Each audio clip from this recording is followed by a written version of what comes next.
Andres Bonifacio is regarded as the father of the Philippine Revolution against Spain. He also is known as the father of the Katipunan, a secret revolutionary society he founded in 1892 and whose goal was to win Philippine independence from Spain by means of a revolution. Bonifacio was born in Tondo, Manila on November 30, 1863. He came from a poor background. His father was a tailor. He was the oldest of six children. His parents died when he was only 14 years old, and he had to stop school to help support his siblings. Andres was an avid reader, and he read all of Rizal's writings as well as the Bible and the history of the French Revolution. His leadership abilities enabled him to rally a big following as he prepared to strike against the Spanish authorities.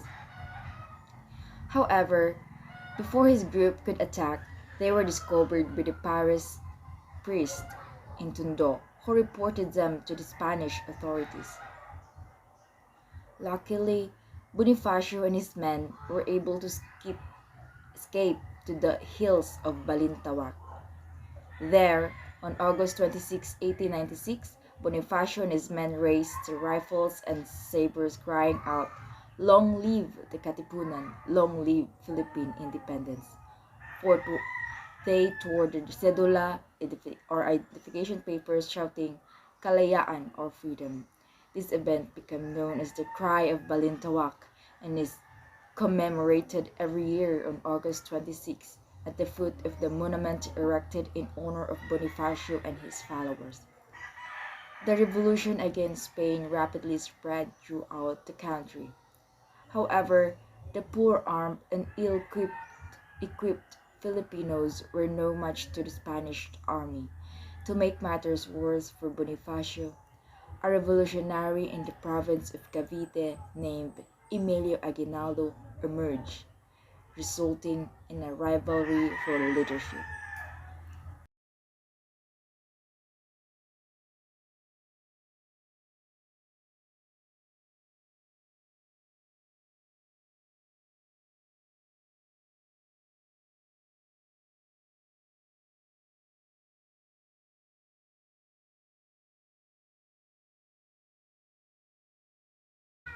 Bonifacio is a national hero who selflessly devoted his life towards the freedom of the Philippines.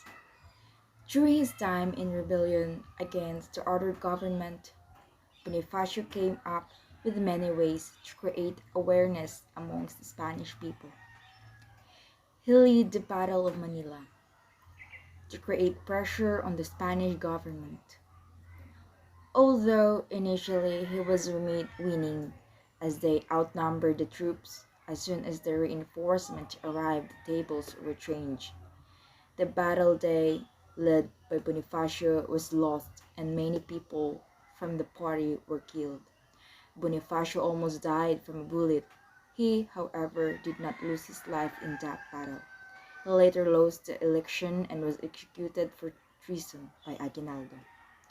Although even today Bonifacio is loved by the Philippine people, they celebrate Bonifacio Day in his name.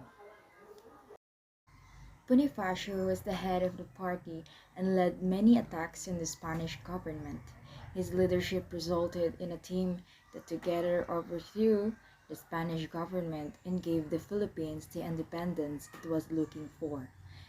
Bonifacio did a number of things to provoke local people and make them realize their rights.